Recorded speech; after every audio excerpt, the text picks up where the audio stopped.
प्रतापगढ़ गांव में वैद्यनाथ किसान रहता था। वैसे तो वैद्यनाथ समझदार और गुणी था, लेकिन अपने भाइयों के निकम्मे होने की वजह से हमेशा परेशान रहता। वैद्यनाथ के खेत कम होने की वजह से वो गांव के जमींदार ठाकुर के खेत लेकर उन्हें भी जोता करता था। ठाकुर को अच्छे से पता था कि वैद्यनाथ काम का आदमी है। उसकी अच्छाई और समझदारी की वजह से ठाकुर को फसल में बहुत लाभ होता था।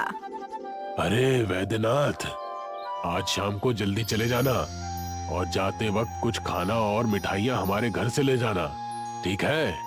हाँ हाँ, मैं जाते वक्त खाना और मिठाइयाँ दोनों ले जाऊंगा।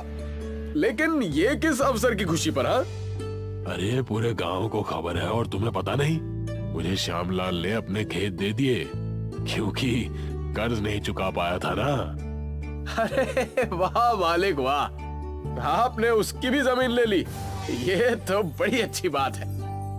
वैद्यनाथ ठाकुर के घर से मिठाई और खाना लेकर अपने घर जाता है और सारी बातें अपनी पत्नी को बताता है। अरे भाग्यवान, कहाँ हो? ये देखो, मैं तुम्हारे लिए खूब सारा खाना और ढेर सारी मिठाइयाँ लेकर आया हूँ। जी, ये किस खुशी में? और इतने सारे पैसे तुम्हारे पास कैसे आए? अरे ये मिठाइयाँ और खाना तो मालिक ने दिया। वो श्यामलाल ने अपनी जमीन उनके नाम कर दिया ना, इसीलिए। श्यामलाल ने उनके नाम कर दिया या उन्होंने हड़प ली? अरे तुमने सही कहा रूपा, सब कुछ तो ठाकुर का है।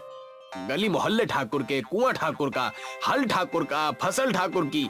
अरे फिर हमारा क्या है, गांव या देश? आप निराश मत होइए, खाना निकाल दिया है, आप खा लीजिए। अरे वो कहते हैं ना, हमें तो सूखी रोटी भी बहुत है। अरे अब दूसरों को खीर नहीं मिल रही तो हम क्या करें? वैद्यनाथ सुबह फिर से ठाकुर के यहाँ हल चलाने चला जाता है। मालिक आज कहीं दिखाई नहीं दे रहे, मैं खेत कैसे जोतूंगा? अरे सारे हल पड़ोस की शादी में चले गए हैं। शादी में हल का होना शुभ माना जाता है ना। तुम एक काम करो, आज जाकर अपने खेतों से हल ले आओ और उससे हमारे खेत जोत दो। हाँ हाँ ठीक है मालिक, मैं ऐसा ही करूंगा। वैद्यनाथ घर जाकर अपनी पुश्तैनी हल निकालता है और उसे लेकर ठाकुर के खेत में जाता है। वैद्यनाथ की पुश्तैनी हल के मुठ में एक हीरा था, जिसके बारे में वैद्यनाथ को कुछ भी पता नहीं था। एक छोटा सा हीरा जिसकी कीमत 1 लाख थी। अरे आज तो मैं बहुत थक गया, बहुत जोरों की भूख लग रही है भाई। शाम हो गई थी। वैद्यनाथ जा ही रहा था कि वहाँ पर ठाकुर आ गया और कहने लगा, अरे वैद्यनाथ, तुम अभी तक यही हो? घर कब जाओगे भाई? आज इतना समय कैसे हो गया? मालिक, आज वो हल लाने में थोड़ी देरी हो गई ना, इसीलिए। ये देखिए, ये है हमारा पुश्तैनी हल। मेरे पिताजी मरते वक्त सिर्फ यही हल देकर गए थे। ठाकुर हल की मुठ पर चमकता हुआ हीरा देखकर चौंक जाता है। अरे ये हल तो बहुत कीमती लगता है, लेकिन ये हल इस मूर्ख के पास क्या कर रहा है? हल तो बहुत अच्छा है और बहुत बड़ा लग रहा है। हाँ, एक काम करना, इसे यहीं छोड़कर जाना। वो क्या है कि अन्य खेतों को भी जोतना है ना, तो हमारे पास हल नहीं है। कल आकर फिर से ले जाना। अरे मालिक, ये भी कोई मांगने की बात है? मैं ऐसा ही करूंगा। जाते वक्त इस हल को यहीं छोड़कर जाऊंगा। उस हीरे के हल को देखकर ठाकुर के मन में लालच आ जाता है और वो उस हीरे को लेकर जोहरी के पास जाता है। आइए ठाकुर साहब, आइए। अरे अब कौन से हार और कंगन बनवाने हैं? कोई छोटा काम नहीं करना, मैं तो ये हीरे बेचने आया हूँ। इस हीरे का बताइए मुझे कितना मिलेगा? ये हीरा तो 20 लाख का है। ये आपको कहाँ से मिला? ये तो बहुत ही प्रसिद्ध हीरा है, पन्ना का। अरे तुम अपना काम से काम रखो और इसके पैसे लाओ। ठाकुर जोहरी से पैसे लेकर अपने घर शाम से चला जाता है। इस बात की खबर वैद्यनाथ को बिल्कुल नहीं रहती। अरे वैद्यनाथ, घर पर हो या नहीं? मालिक, आप यहाँ? किसी आदमी को भेज दिया होता या मैं खुद आपके पास आ जाता। क्या क्या बात हो गई मालिक? अरे मैं तुमसे बहुत खुश हूँ भाई। ये लो कुछ पैसे, अपना कर्जा चुका देना और इससे कुछ दिनों तक आराम की जिंदगी बिताना। और हाँ, मैंने तुम्हारा हल बाहर तुम्हारे घर के पास ही रखवा दिया है। ठाकुर इतना कहकर वहाँ से चला जाता है।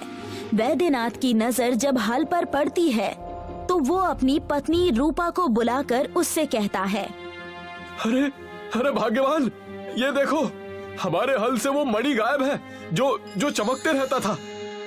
जरूर कहीं खो गई होगी, और क्या, कल सवेरे जाना और ठाकुर साहब के खेत में देख लेना।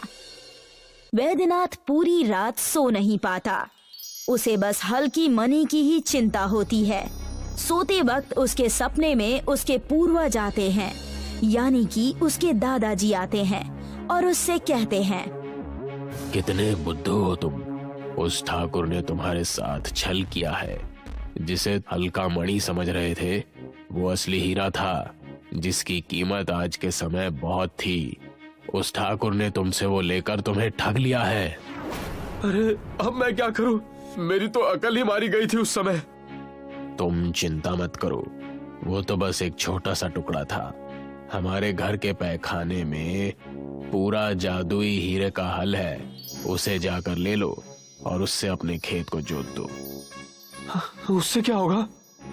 उससे तुम्हारे खेतों की फसलें बहुत अच्छी होंगी, चमकदार होंगी और बहुत ही स्वादिष्ट फसल उगेंगे। ये कोई साधारण हल नहीं है। सपने में अपने दादाजी को देखकर वैद्यनाथ की नींद खुल जाती है और वो अपनी पत्नी रूपा से सारी बातें बता देता है। क्या कहा आपने? उस ठाकुर ने हमारे साथ ऐसा किया? हम उसे छोड़ेंगे नहीं। अरे बस तुम देखती जाओ मैं क्या क्या करता हूँ और कैसे कैसे करता हूँ। वैद्यनाथ ने बिल्कुल वैसा ही किया। जादुई हीरे का हल घर के खुफिया कमरे से निकाला। इस खेत में आप क्या बोने वाले हैं? इस खेत में आलू, जो हीरे के हल से बहुत ही अच्छे और स्वादिष्ट आएंगे। जैसे ही वैद्यनाथ ने जादुई हीरे का हल चलाया, हीरे का हल ज्यादा चमकने लगा। ऐसा लगा जैसे पूरे खेत में बिजली दौड़ गई हो। ये देखो, अब इस जादुई हीरे के हल की ताकत इस खेत में आ गई है। आपके दादाजी अगर और कुछ दिन पहले सपने में आ जाते तो क्या उनका कुछ बिगड़ जाता? हमारी जिंदगी बहुत बदल गई है अब। और वो अपने खेतों में दिन रात मेहनत करके उन्हें जोतने लगा। उस जादुई हीरे के हल की वजह से वैद्यनाथ को बहुत मुनाफा हुआ और वो ठाकुर से भी ज्यादा अमीर हो गया। मालिक, अब गांव में सब उस वैद्यनाथ की बात सुनते हैं। हर कोई उसके अनाज से ही अपना घर चलाता है। पिछले कुछ दिनों से वैद्यनाथ की जिंदगी बहुत बदल गई है। तो मुझे, अरे यही बात तो मुझे भी खाई जा रही है। आखिर ऐसा कौन सा चमत्कार हुआ जिससे उस वैद्यनाथ की जिंदगी इतनी बदल गई? ठाकुर और उसका नौकर वैद्यनाथ के आलीशान घर में जाते हैं। अरे कहाँ हो वैद्यनाथ? अरे भाई, सुना है तुमने जीवन में बड़ी तरक्की कर ली है। हाँ, तरक्की तो हुई है, क्योंकि मैंने किसी के साथ छल थोड़ी किया है। आपने तो मेरे हल के हीरे को भी छल से ले लिया, लेकिन भगवान की महिमा कुछ और ही थी। ठाकुर को वैद्यनाथ की तीखी बोली से गुस्सा आ जाता है और वो अपने नौकर को वैद्यनाथ को कमरे में बंद करने का आदेश देता है। इसे जाकर कमरे में बंद कर दो और घर की तलाशी लो। ठाकुर के कहे अनुसार नौकर ने वैद्यनाथ को जबरदस्ती कमरे में बंद कर दिया और घर की तलाशी लेने लगा। तब वहाँ उसे जादुई हीरे का हल दिखा। ये देखो, ये रही इसके अमीर होने की चाबी। हाँ मालिक, देखो कितना चमक रहा है। जैसे ही ठाकुर और उसका नौकर उस जादुई हीरे के हल को अपने हाथ में पकड़ते हैं, उन्हें बहुत तेज बिजली का झटका लगता है। अरे अरे बचाओ, भागो भागो यहाँ से। अरे मालिक, आपकी वजह से मैं भी चिपक गया मालिक। और तुरंत ही उन्होंने उस जादुई हीरे के हल को छोड़ दिया। नौकर ने दरवाजा खोलकर वैद्यनाथ को बाहर निकाला। अरे अरे इस घर में एक पल भी रहना बर्बादी है, भागो यहाँ से। अब के मैं आपसे यहाँ के काम करने नहीं आऊंगा। मैं आपकी नौकरी छोड़ रहा हूँ। हाँ। ठाकुर और नौकर को उनकी सीख मिल गई। वैद्यनाथ को भी इसका अंदाजा हो गया और वो अपने दादाजी की तस्वीर देखकर मुस्कुराने लगा और खुशी खुशी अपनी जिंदगी बिताने लगा।